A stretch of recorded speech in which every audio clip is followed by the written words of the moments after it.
না না না, আপনার বয়ান তো একটাই, শেখ হাসিনা যেমনি ভাবে তারেক রহমানের বিরুদ্ধে মিথ্যাচার করতে করতে এক ধরনের সন্দেহ ঢুকাই দিয়েছিল, ঠিক একই চরিত্র আপনারা লিপ্ত হয়েছে। যিনি বাংলাদেশ ব্যাংকের গভর্নর হয়েছেন তার 1 বছর 6 মাস এমনকি 1 মাসের কার্যক্রমের পরে তিনি একটি মন্তব্য করতে পারতেন, কিন্তু তিনি মন্তব্য তার কাজের আগেই করে ফেললেন। তার মানে তিনি নিজেও তো নিরপেক্ষ নন। বাংলাদেশে নিরপেক্ষ আসলে কে? জামাত কি নিরপেক্ষ? এনসিপি নিরপেক্ষ? তার মানে বিষয়টা এরকম যে অন্তর্বর্তীকালীন সরকারের আমলে নাহিদ ইসলামরা যে সেট আপটা করেছিল, ডিসি এসপি বিভিন্ন জায়গায় যাদেরকে নিয়োগ দিয়েছিল, যদি বিএনপি ক্ষমতায় এসে তাদেরকে সেখানে রেখে দিত তাহলে বিএনপি হতো নিরপেক্ষ, তাই তো? মানে এরকমই আপনারা বোঝাইতে চাচ্ছেন। আমার কাছে মনে হচ্ছে যে আপনি এরকম বোঝাতে চাচ্ছেন। আমি নিরপেক্ষ বলি না, আমি বলেছি পলিটিক্যাল গভর্নমেন্ট ক্ষমতায় এসেছে, আমরা মেরিটোক্রেসির বেসিসে যাব, একটা পলিটিক্যাল গভর্নমেন্টকে জনগণ ম্যান্ডেট দিয়েছে দেশ চালানোর জন্য। সুতরাং সেই গভর্নমেন্ট তার বিশ্বস্ত মানুষজন যারা তাকে মানে তার বিরুদ্ধে ষড়যন্ত্র করবে না, সরকারের বিরুদ্ধে ষড়যন্ত্র করবে না, সেই ধরনের মানুষকে যদি বিভিন্ন জায়গায় সেটআপটা মেরিটোক্রেসি না দলীয়ক্রেসি, রাইট? দলীয়ক্রেসি কেন বলবেন? এটা একটা দলকে জনগণ বিশ্বাস করে ক্ষমতায় পাঠিয়েছে, সেই দল স্বাভাবিকভাবে যাচাই বাছাইয়ের ভিত্তিতে যারা বিশ্বস্ত বা সরকারের প্রতি অনুগত হবে, স্বাভাবিকভাবে সরকারের প্রতি অনুগত না হলে তো সরকার তাকে রাখবে না। এটা তো বাংলাদেশের আইন কানুনেই আছে, তাই না? সেই জায়গা থেকে বাংলাদেশ ব্যাংকের গভর্নর তিনি কোন প্রক্রিয়ায় নিয়োগ পেয়েছিলেন, কাকে নিয়োগ দিয়েছিলেন, কোন মতাদর্শের, অবশ্যই বিএনপি তার এমনি সরাই দেয়নি, সব জায়গা থেকে কি সরিয়েছে? তো যাকে মনে হচ্ছে সরানো দরকার তাকে তো স্বাভাবিকভাবে একটা গভর্নমেন্ট ক্ষমতা আসার পরে সরিয়ে দেয়, শুধুমাত্র বাংলাদেশে না প্রত্যেকটা দেশে। কিন্তু আপনাদের বিশেষ করে সরিয়ে দিচ্ছে, এটা নিয়ে আমরা আর কি এটা আলোচনা গেছি। আমি এখন আপনার প্রশ্নের উত্তর দিই। তো এখন না ভাই বারবার বলছিল না দলীয়করণ, এই জন্য বলতেছি জামাত এবং এনসিপি রাখলে সেটা হয়তো নিরপেক্ষকরণ, যেহেতু রাখে নাই সেহেতু এটা হয়ে গেছে দলীয়করণ। কখনো জামাত বা এনসিপি করে এটা? আমি তো বলছি না জামাত বা এনসিপি করে, কিন্তু তিনি একটি ইন্টারিম গভর্নমেন্টের অধীনে নিয়োগ পেয়েছিলেন, সেই গভর্নমেন্ট বিদায় হয়েছে। সুতরাং সেই গভর্নমেন্ট যেখানে যেখানে যাকে নিয়োগ দিয়েছিলেন তাকে তো একটা পলিটিক্যাল গভর্নমেন্ট এসে এমনকি জামাত আসলেও রাখতো না। এটা একটা স্বাভাবিক প্রক্রিয়া, এটা মানতে কেন কষ্ট হচ্ছে আমি এটা বুঝতেছি না।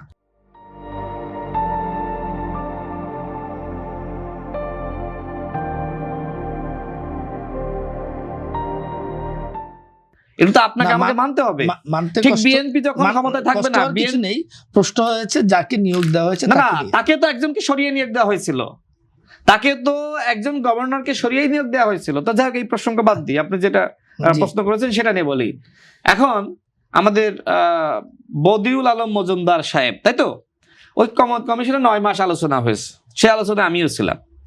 এখন কথা হলো যে আপনি বলছেন বিএনপিকে একটা ঘরের মধ্যে আটকিয়ে বলছেন যে আমরা এই প্রস্তাবনা দিয়েছি, এই 100টি প্রস্তাব তোমাকে মানতে হবে। বিএনপি বলছে না, আমি এই আমি 80টি বিষয় মানলাম, আমি 20টি বিষয় মানবো না। নোট অফ ডিসিশন দিয়েছে, এই 20টি বিষয়ে নোট অফ ডিসিশন দিয়েছে। কিন্তু বদিউল আলম মজুমদার সাহেব এবং আলী রিয়াজ সাহেবরা আমার খুব শ্রদ্ধেয় ব্যক্তিত্ব, তারপরেও যেহেতু আমি যা চোখে দেখেছি সে বিষয়ে বলি, তারা বিএনপিকে বাধ্য করতে চাচ্ছে যে আপনাকে 100টি মানতে হবে।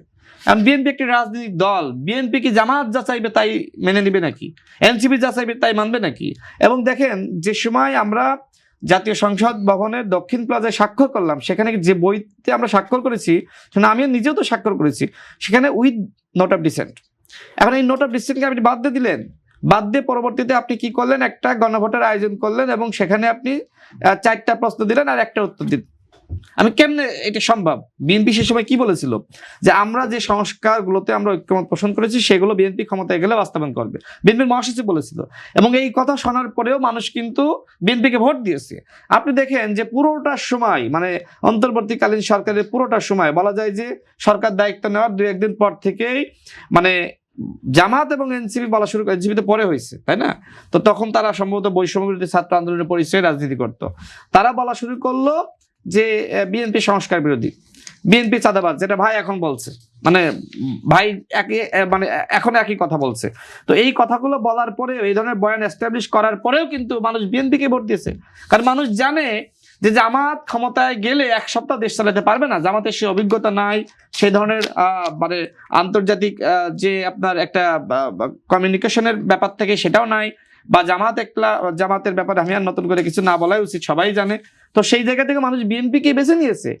বিএনপি কে আপনি চাঁদাবাজ বলেন, বিএনপি কে আপনি আমি সংস্কার একটু, বিরোধী বলেন, ডক্টর তারপরে মোজাম্মেল মানুষ হোসেন বিএনপি কে স্নিগ্ধা কেন তার ভোট কাছে দিচ্ছে? যেতে নিজের চাই। কাছে প্রশ্ন করেন। রাশেদ খান, আপনাকে অসংখ্য কেন ধন্যবাদ। মানুষ বিএনপি কে ভোট রাশেদ দিচ্ছে? খান এবং ডক্টর শিববির আহমেদ, আপনাকে বিএনপি অসংখ্য চাঁদাবাজি ধন্যবাদ। করছে, আপনি আমি চাঁদাবাজি করছেন না। আমাদের মাঝে এসে উপস্থিত আমাকে হয়েছেন, বলেন, দেরিতে হলেও ডক্টর বিএনপি রিজওয়ানা কোথায় করিম চাঁদাবাজি করছে? স্নিগ্ধা, সামগ্রিক দেশে আপনার যখন কাছে- অন্যায় অপরাধ সব জায়গায় তো হচ্ছে না। আর আপনি শুধু বিএনপি কে চাঁদাবাজ চাঁদাবাজ, আপনার জামাতের আমি যে বলছে আপনি এখানে এসে একই কথা বলছেন। যদি- হোয়াট ইজ দিস ভাই? বিএনপি কে আমি একটু ডক্টর রিজওয়ানা করিম স্নিগ্ধা আপনার বক্তব্য শুনতে চাই। আপনারা দুজন অনেকক্ষণ বলেছেন। BNP আপনি চাঁদাবাজি করেন না, মানুষ কেন আপনাকে ভোট দিয়ে ক্ষমতা আনলো না? আমারে বলেন কেন আনলো না? আপনার সাথে যদি তর্ক করতে আমি তর্ক একাডেমিক করেন, মানুষ, আমি ওই তর্ক টকশো তো করব না। তর্কের জায়গা, না, কেন তর্ক আমি করবেন না? আমি এই তর্ক করব আপনাকে না কেন মানুষ যেটা ভোট দিয়ে ক্ষমতা আনলো না? না না না, আপনার বয়ান তো আপনাকে- একটাই, আপনাকে- শেখ হাসিনা যেমনি ভাবে আপনাকে- তারেক রহমানের আপনাকে- বিরুদ্ধে মিথ্যাচার না, করতে করতে আপনাকে এক ধরনের ভোট সন্দেহ দিয়েছে। ঢুকাই দিয়েছিল, ঠিক একই চরিত্র Right. আপনারা লিপ্ত হয়েছেন। না, যে রাশেদ আপনারা ভাই, আপনি চাচ্ছেন বলে- আপনি বলে- আপনারা চাচ্ছেন আপনি চাঁদাবাজ বলে চাঁদাবাজ শেষ বলতে করলে আমি বলতে। বলবো, আমি না, তর্কাতর্কি আপনি করব না। বিএনপি কে চাঁদাবাজ বললেন, তারপরে মানুষ কেন আপনাকে ফেরেশতা মনে করে ভোট আমি দিল না? বললাম যে আপনি তো প্রতারণা আমি- করছেন। আমি আপনি ডক্টর- জান্নাতের টিকিটে রাশেদ খান, রাশেদ খান, যেভাবে আপনি